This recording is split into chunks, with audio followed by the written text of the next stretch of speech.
2021 isn't just the year of the Yam. It's not just the year we're slapping a turbo on the Busa and achieving our destiny. It's the year you're getting on a motorcycle. Good for you. I know you've been posting in the comment section down below how you're planning on getting a motorcycle next week for the past 12 months, but don't worry, everyone else still thinks it's March 2022. You're actually in a coma, reliving the same day over and over again, like your own personal Groundhog Day.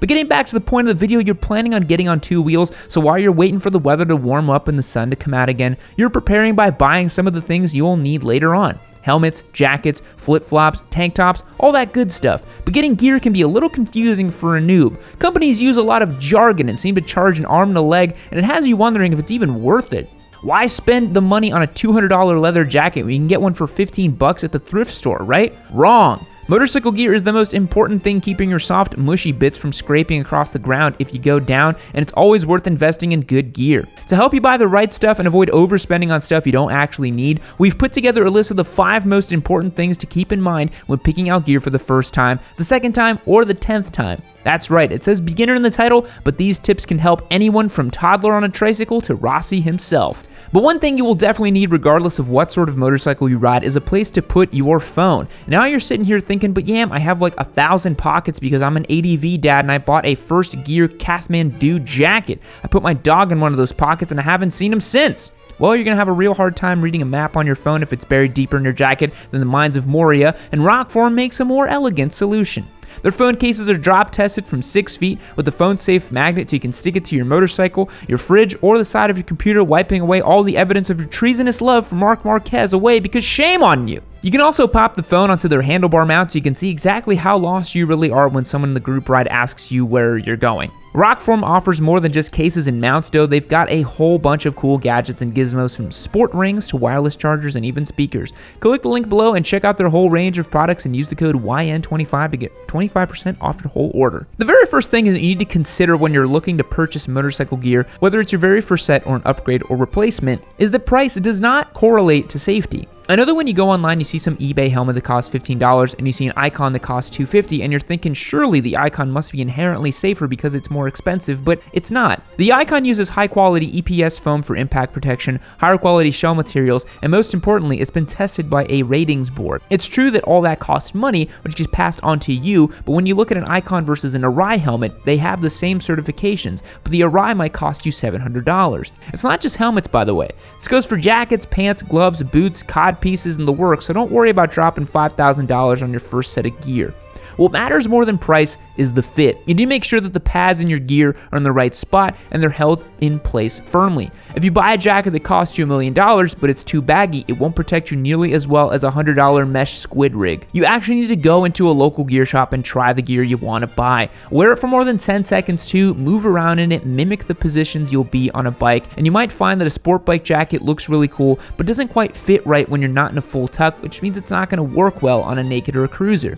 While you're looking at jackets, see if they have a real back protector. A lot of jackets might try and cut corners by either not including a back protector or by using a cheapo foam insert. If they don't have one, you should add one to the list. It's also worth pointing out that cheaper jackets might not have the most sophisticated armor. They might have stiff pads that look and feel a bit chunky, but that's an easy and cheap solve. Just slap some D3O pads in there and you are good. While we're talking about trying on gear, number 2 is to find a glove that has a pre-curve. Before I tell you why that matters, let me explain what a pre-curve even means. When you're riding a motorcycle, your fingers curl around the handlebars, and that curling action causes non-curled gloves to bunch up a bunch in your fingers and stretch at the tops of your fingers, leading to poor feedback through the handlebars or just discomfort. Now, what a pre-curve means is the glove is manufactured with less material on the underside of the fingers and more on top, which means that the glove naturally has a curved shape to it.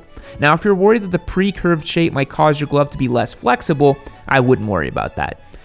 Damn! They won't inhibit your reach to the levers or cause your thumb to not be able to reach your switches. What they actually do is make it easier to pull your clutch and brake levers with only 2 fingers, which is the proper way to use your levers. Let's take, for example, a panic stop situation on a bike with no ABS. If you need to stop quick, fast, and in a hurry, and you've developed the bad habit of using 4 fingers on the levers, then you're going to yank your front brake from 0 to 100 in an instant, which will lock up the front tire and cause you to tuck the front wheel. If you only use 2 fingers, even in a panic stop situation, you won't be able to pull the lever in so quickly, meaning you'll brake more progressively. You can actually try this out. Go to a parking lot and try stopping with 4 fingers and then with 2, and then feel the difference. Developing that habit early on in your riding can make the difference later on down the road, and pre-curved gloves are an easy way to help form that habit.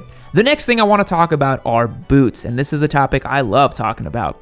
Boots are one of the most commonly skimped on pieces of gear among both noobs and veteran riders alike. You might look online at your MSF and see they only require an ankle-length closed-toe shoe and think, oh, I have a pair of work boots that are going to be perfect. They've even got a steel toe for added protection. Here's the problem. The most common form of accident you'll be involved in is a low-speed drop or tip over. In those cases, the most common injury is a broken bone in the lower leg from getting trapped under the bike. Not a broken ankle, not a broken foot or a toe, but a broken tibia and fibula. What happens is the bike starts to tip over, you put a foot down and try to catch it, but momentum causes the bike to come right down on top of that leg, and 500 pounds worth of metal and plastic falling over at even 5 miles per hour is more than enough to snap your legs like dry twigs.